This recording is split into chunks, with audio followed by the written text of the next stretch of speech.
Hello everyone, welcome to a new video. I thought I would film a vlog today because I am alone for the first time in a long time. If you don't know, me and my husband live in a van together, so we've not really left each other's side that much. I'm in an apartment as well, I'm not in our van. It's kind of a long story, but basically Craig had to go back to the UK to stand trial, and he just got found yesterday, got found not guilty. So yay. We're both feeling like we're on a bit of a winning streak at the moment. It's amazing. So yeah, I'm in the capital of Bosnia and Herzegovina, Sarajevo. It's been really good actually to just lock myself away somewhere and have this access to all this convenience that we don't have in the van, like flushing toilets, hot water taps, an electric kettle, a washing machine, space. So I've just been getting on with lots of work. I've had quite a big list of work that I'm still working through, and it's been good, but it has also been very reclusive. So today I thought I would actually leave the apartment. There's one site that I would really like to go and see. It's called the Tunnel of Hope. The people of Sarajevo during the siege built a tunnel under the airport and out of the besieged city so that they could get things in and out of the city, and it was kind of like a lifeline for them. It's now been turned into a museum, so you can go and learn about it. I think that'd be a really good thing for me to go and do today to get me out of the apartment for the afternoon. So far, being alone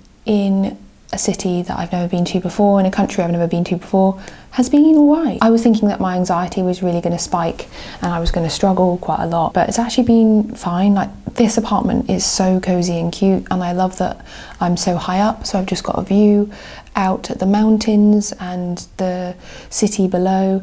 Any road. I'm just going to drink my beetroot and apple juice. I think I'm going to be drinking a lot of juices in Bosnia. I've been seeing them in supermarkets, the few that I've been in, and they're always very affordably priced. Feels like extremely healthy to be drinking beetroot. Got an umbrella, I've got my purse. Another reason I wanted to go to the Tunnel of Hope today is because it costs 10 marks, I think, Bosnian marks, and I really need to break into this. I've got 100 bill here. This is about a bit under 50 quid. So it just came out of the cash point, and that's all I've got. Take my phone, and I will take you along with me for an afternoon out in Sarajevo.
I'm back from the museum and I've walked the dogs, and I had a little bit of a drama where I couldn't get into the apartment because the key wasn't working, and that's happened once before, and it's not ideal really when you're on your own in a city where you don't speak the language. But luckily it's a Saturday, so there's quite a lot of people about, and someone else came into the apartment, so they let me in.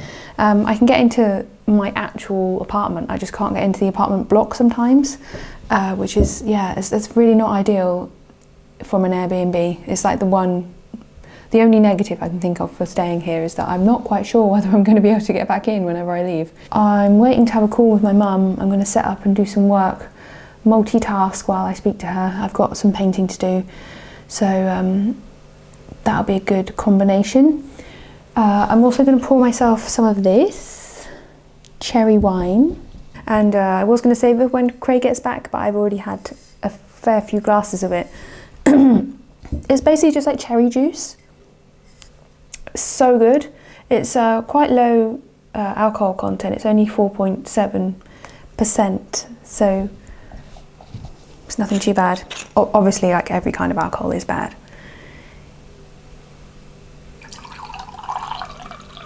But when in Rome, I'm pretty exhausted now because the walk to and from the tunnel was about 40 minutes each way.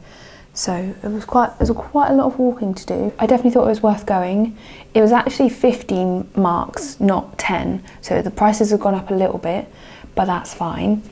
I managed to split my big note down into smaller notes now. You actually go into the house, which was the actual house where the tunnel was built under, in the basement. Basically, during the Bosnian War, there was a siege on the city of Sarajevo, and no one could come in and out. The siege went on from 1992 to 1995. Serbian forces were all in the hills and they were firing down into the city, and a lot of people were killed. I think it was about over 11,000 people were killed. Many more had other kinds of complications that come with not having access to the things you need, like heating, water, food, medicines. It was just a very bleak and hard time for a lot of people. At the museum, you can walk through part of the tunnel. I think after the war ended, the tunnel kind of went into disrepair and it wasn't really protected or anything, so it flooded and parts of it have collapsed and stuff. But yeah, they've managed to restore part of it that you can walk through. I think the whole tunnel, when it was in use, took about 2 hours to walk through. And just walking through the little bit that I went through, it was very claustrophobic. I was just imagining how it must feel to be in the middle of wartime, climbing down into the tunnel and then going underground for so long, and maybe you might be able to hear bombs above you and things like that. That'd be absolutely terrifying, wouldn't it? I think one of my favourite parts about the museum was actually the documentary that you could watch. Actually, it wasn't really a documentary. It was like a room where you can sit and watch some films, and it didn't have any commentary or anything. It was just showing footage from the war in Sarajevo, and it was just incredible to see. The war was like happening during my lifetime. I was a child at the time. Just to see like whole apartment blocks on fire and people running with their children in their arms, and just shelling falling on the city from the mountains from the Serbian troops. I was wearing my Palestine flag badge in the museum and someone smiled at me. I think it's just a very obvious connection. I have seen some graffiti about Palestine around the city, in the Bosniak areas of town. Yeah, I think learning about this particular history is just constantly making me think of Gaza and the people under siege there. I think they had some very similar experiences. People being killed going out for bread, people being killed going out for water, without power and without communication, and obviously the risk of being shelled in your home, in your bed. They destroyed cultural institutions as well. I think it was the city hall burnt down, and it contained a huge library, so that's like a huge cultural resource of Sarajevo that was destroyed. And the same is happening in Gaza. All of the universities, all of the cultural institutions, the places of learning and research, they're all being destroyed by Israel. Why does history keep repeating itself? I think Sarajevo is a really amazing city because the people who live here don't want to forget the past, it seems. There's like landmarks to things that have happened.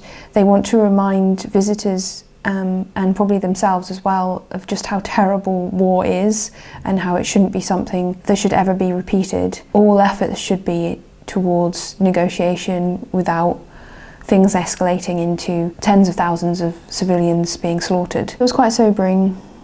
I definitely find it sobering walking through Sarajevo and seeing buildings with lots of shrapnel damage to them and bullet holes. It's just, I've never been anywhere like this before. I am going to charge my phone and get started on BBC Wildlife magazine illustration, the next one I've got to do. I'm going to be painting some lovely creatures for them, and I'm going to drink my cherry wine.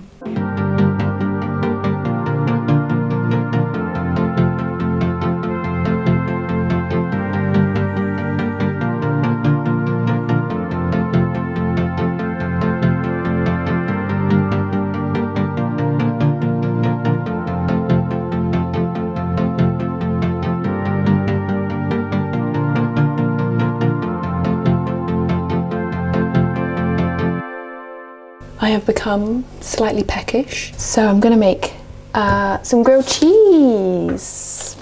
Got a little bit of bread that I got from the supermarket, and what do you know? You can get vegan cheese in Bosnia and Herzegovina. We found this, and we've also got some vegan butter, just the same as lots of European countries. This logo you'll find on a lot of products in European supermarkets, so that's been good to discover. See, it's there as well. Get your butter, spread your butter on the outside. I'm going to just assemble it in the pan, I think.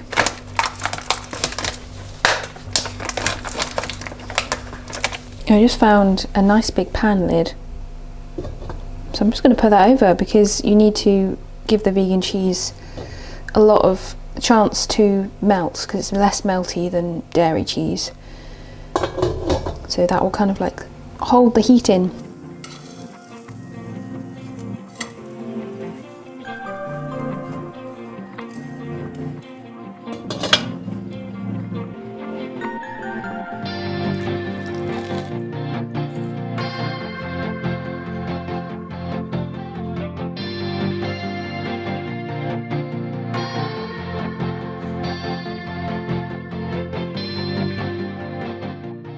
That grilled cheese that I made was really good. I might make another one tomorrow.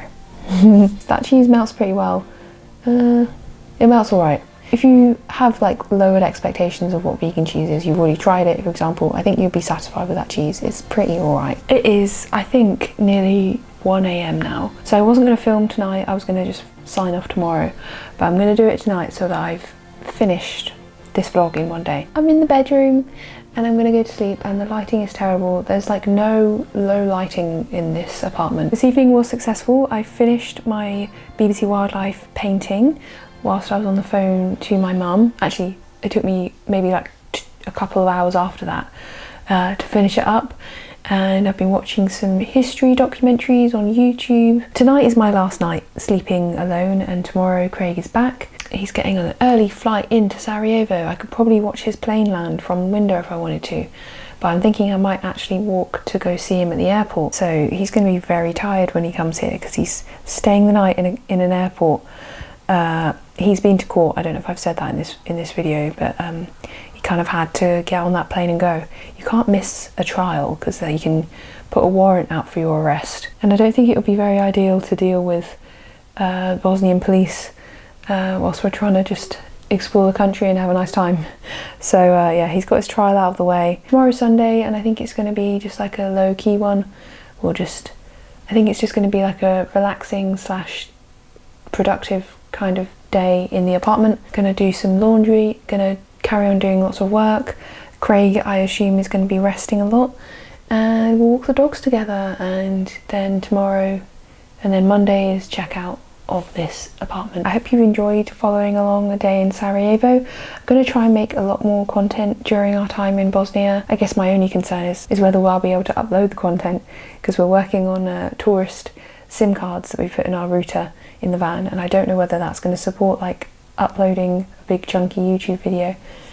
Not sure. We'll just keep figuring it out. We've got a long time to explore this country. Let me know if you are from this country or if you have been traveling here and you have any tips and that kind of thing.